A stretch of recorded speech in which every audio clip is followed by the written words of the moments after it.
Hey everyone, Jason Walker here.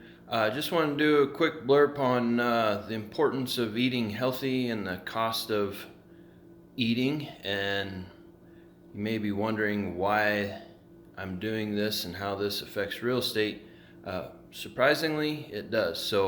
I'm getting ready to eat some lunch here, and I just wanted to go over a little bit about or show you what I'm having for a meal, the cost of that, and then what it means especially to buyers in any given real estate market. So here we go.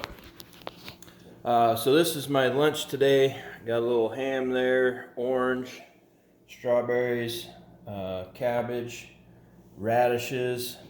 I got some peppers down here, and then of course I do have a vice of potato chips.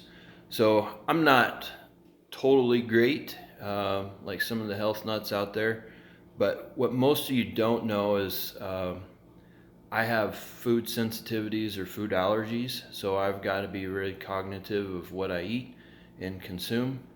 Otherwise, I get super bad migraines, and it'll knock me off my feet. So, one, I eat healthy because of that. Two, we all know that if you eat healthy, you're not going to get fat or obese. Mind clarity, it's super good to be mind clear on everything, especially for the work that I'm doing for all you guys. Um, but anyway, that's a little bit of what I'm having for a meal there today. The cost of that, let's be frank, the convenience of eating out and going through fast food or going to the grocery store and doing their pre-made meals or whatever. If you're in that realm of any balance, that's costing you $5 to $10 to $15 per meal per person. Um, that gets expensive over time. Now let's be conservative. Maybe it's you're doing one meal a day and it's $5. Uh, I think that's pretty generous right now, but $5, that's $150 a month. All of a sudden, that's 20% of your mortgage payment ish, depending on what price range you're in. Um, could come down to affordability. $150 at 10 months, that's $1,500. That's half your closing costs to buy real estate. I bring this up, one, because that meal in there, sitting in there, is less than $3.50. It's 2023. Now, I know all of you haters out there are going to be like, oh, the price of eggs gone up to $5 a dozen or $6 a dozen, and milk's $10 a gallon, and blah, blah, blah. Um, get a grip. You cannot blame the farmer or the egg producer or the rancher for the high cost of groceries. It's just where we are. It really is. Like, the cost of business is the cost of business. Everybody has to make a living. If them guys go broke, where are you going to get that stuff? Even your fast food products got the same ingredients in it. So quit blaming the grocery stores and blaming the producers and start looking in the mirror. If you're having trouble affordability wise, look in the mirror. There's nobody to blame but you. If you can't afford to buy a dozen eggs at $5, or you can't afford to buy milk at $8, or you can't afford to buy a good cut of beef at $10 a pound or $15 a pound, nobody's problem but your own. The relevance of all this is this. I've been selling real estate. This will be my 13th year. The first year I was in real estate, I happen to be pretty good at credit credit repair. And first year in, had some customers walk through the door. I didn't know them. They weren't in my sphere of influence, family, friends, or a referral. They just walked through the door cold, and started working with them. They wanted to buy a house. Da da da da da. They're first time home buyers. Super excited. 2 kids. Married couple. Anyway, showed them a couple houses. They had to go to a lender. They couldn't pay cash, so they needed a lender on board. And lender called me with a letter of denial.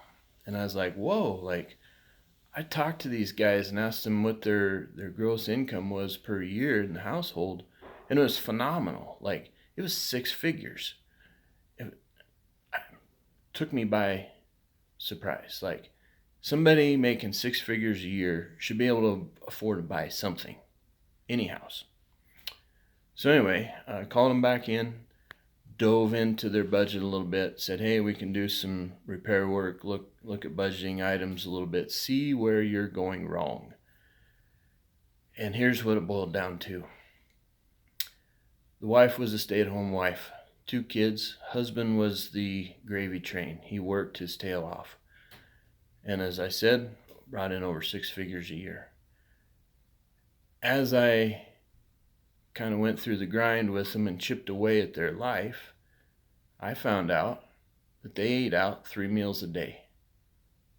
3 meals times 4 people. Stay-at-home wife, and she couldn't cook. Major red flag. I all of a sudden understood why that family couldn't afford to buy real estate. Now, it's a hard thing to say, but I had to cut them loose.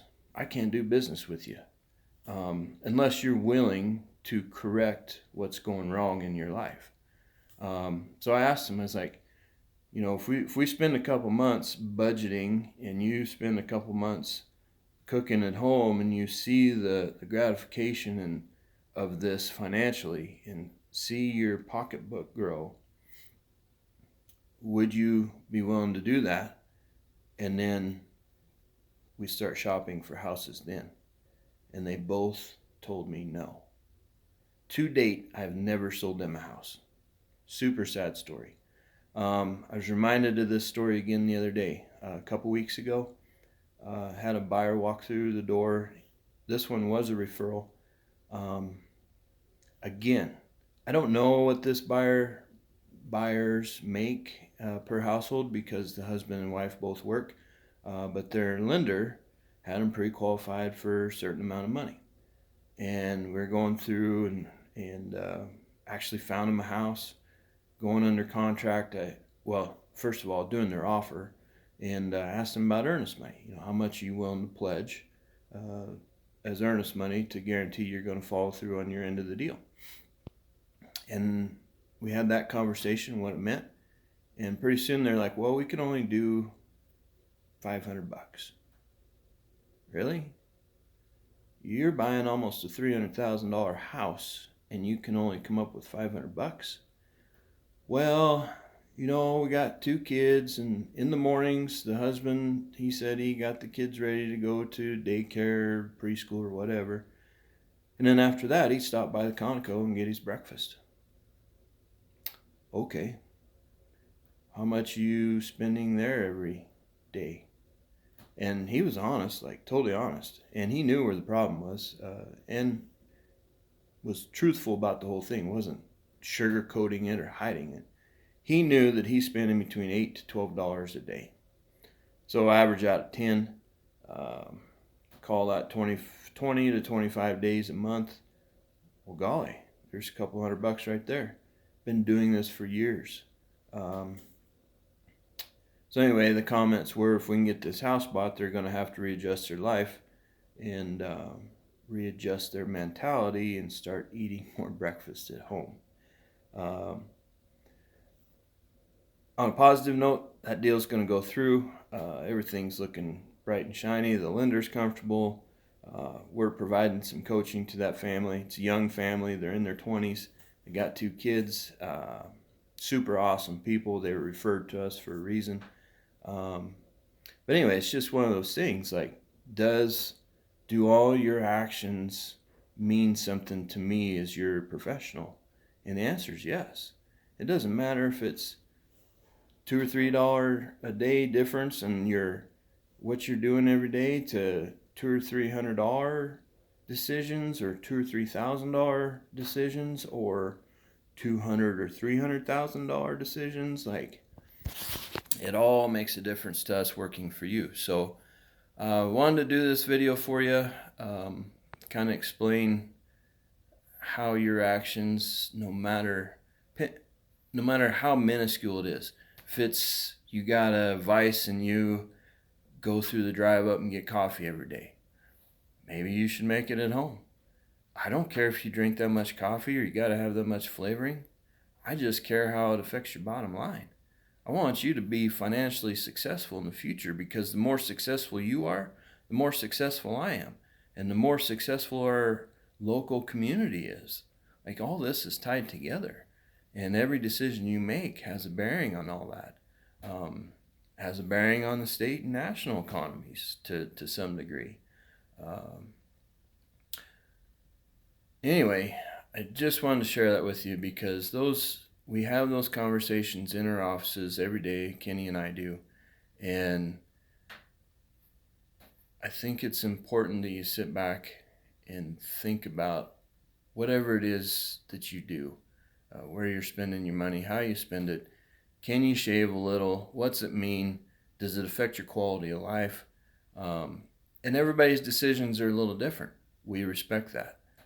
What shaving for me financially looks like for me and my wife and my family is going to look totally different for you. There is no one thing fits all. No shoe fits all people.